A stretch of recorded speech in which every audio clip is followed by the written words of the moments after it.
Assalamualaikum, kembali lagi ke channel Siti Aisyah. Okey, hari ini saya mau berkongsi resep kuih pais jagungnya, ataupun kalau dalam versi Sabahan, kuih ini dipanggil sebagai kuih biamban ya.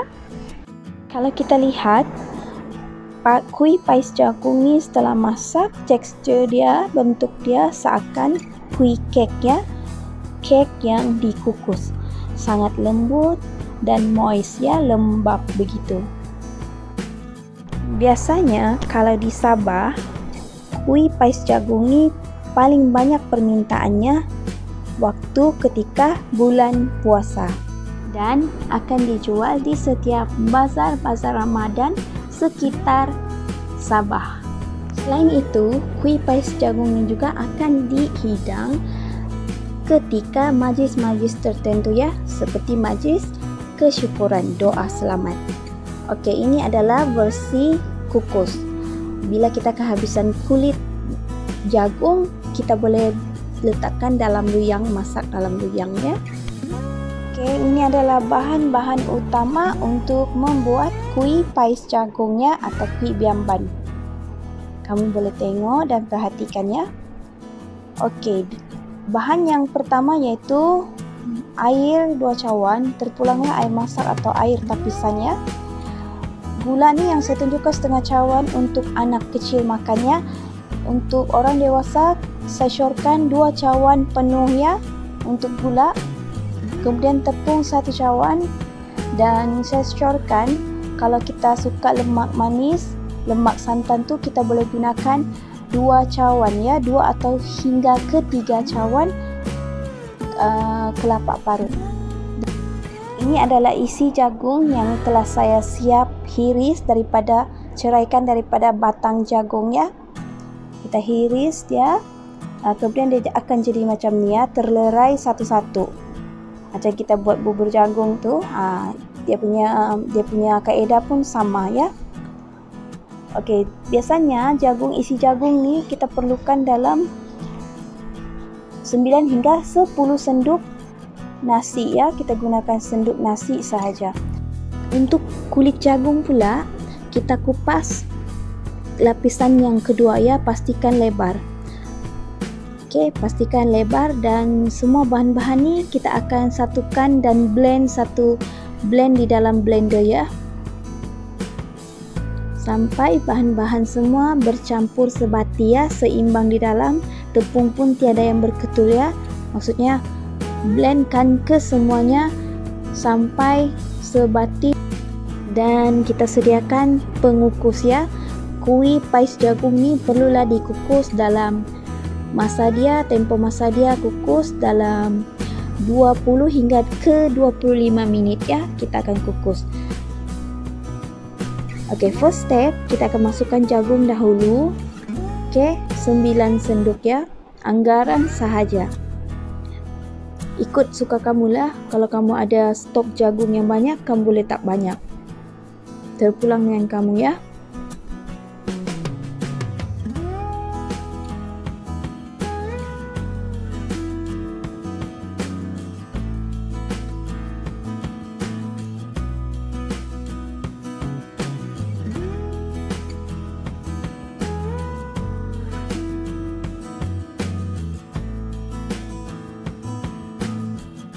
Setelah selesai masukkan jagung, kita akan masukkan air ya. Biasanya air ini 2 cawan akan cukup sempurna blendkan bahan-bahan kita di dalam ya.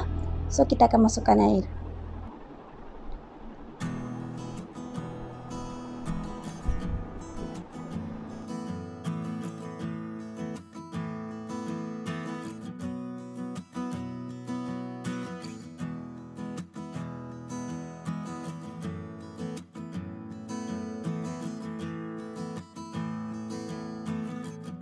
Selesai masukkan air, kita akan masukkan gula ya. Pastikan gula kamu 2 cawan. Yang ini saya tunjukkan setengah cawan sebab anak kecil yang makan ya. Tapi yang ini saya syorkan kamu blendkan 2 cawan penuh ya. Okey, yang ini adalah tepung. Setelah memasukkan gula, masukkan tepung. Kita kacau sekejap, gaulkan di atas dia sampai mendap ke dalam ya. Setelah itu kita akan blendkan. Kita akan blendkan ke semuanya sampailah bahan-bahan di dalam tu hancur ya, hancur sebati di dalam.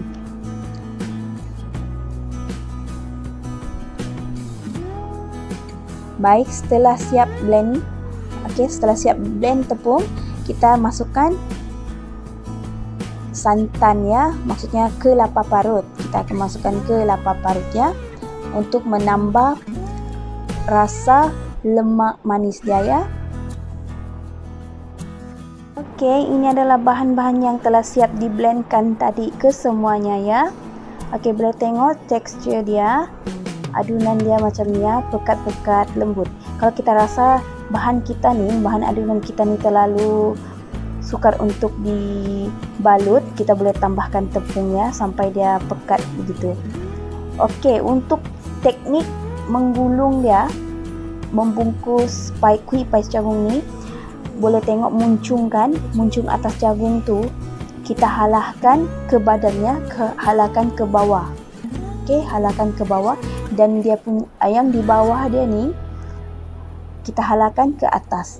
Maksudnya bila kita tengok jagung tu, atas dia yang muncung tu kita ke bawah kan, dan yang bawah dia tu ke atas. Boleh tengok contoh, kalau daun kita ni lebar, kita boleh letakkan dalam 3 sudut makannya di dalam. Balut cara begitu, kemas-kemas, dan kemudian kita simpankan di dalam kukusan. Saya tunjukkan lagi contoh, muncung dia ke bawah dan bawah dia ke atas ya. Kalau daun dia tidak berapa lebar, kita boleh letakkan dalam 2 sudut makan ya. Kemudian kita balutkan ke atas, lepas tu kiri kanan kita balutkan. Untuk teknik membungkus ni kamu boleh tengok dengan teliti ya guys. Sekali lagi saya terangkan, yang muncung ke atas tu kita letakkan ke bawah, dan yang di bawah kita letakkan ke atas. Dan sekiranya daun tidak lebar, kita masukkan dalam 2 sudut makan sahaja ya guys. Kemudian dari bawah ni kita balut, kemudian kiri kanan kita tutup ya. Macam tu. Macam ni muncung dia ke bawah, terbalikkan ke bawah, dan bawah dia kita naikkan ke atas ya.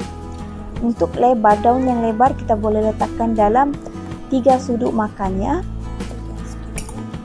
Kemudian kita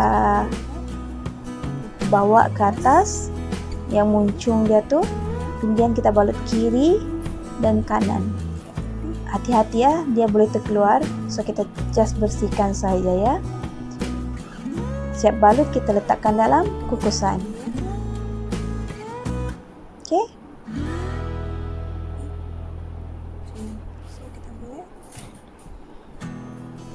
Setelah selesai membalut kuih pais jagung ni, kita akan isikan air dan kita akan kukus ya.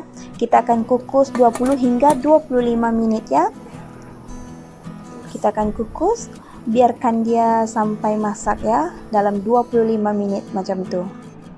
Api dapur kenalah sederhana ya guys. Pastikan air di dalam tu bersesuaian ya semasa mengukus.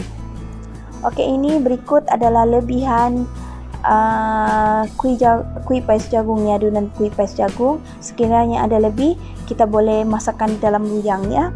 Sekiranya kita telah kehabisan kulit daun jagungnya untuk balut. Pastikan untuk luyang ni kita gliskan dahulu dengan minyak makannya, supaya dia tidak terlalu melekat bila dipotong nanti. Setelah ratakan minyak dalam luyang tu, bolehlah kita masukkan adunan. Untuk luyang ni saya tambahkan, untuk adunan luyang ni saya tambahkan tepung sedikit ya, untuk bagi dia tekstur dia ada keras sedikit ya. Seperti biasa kita akan kukus dalam 25 minit. Ini adalah hasilnya ya. Ini adalah hasilnya. Untuk cek, kalau yang adunan yang ini dalam luyang, untuk pastikan dia sudah masak, kita boleh cucuk dengan garpu ya, garpu. Oke, garpu tuh bila adunan tuh tidak melekat pada garpu, itu tandanya dia sudah masak ya. Sekian saja perkongsian dari saya ya. Semoga video ini bermanfaat dan boleh mendatangkan rezeki kepada Anda.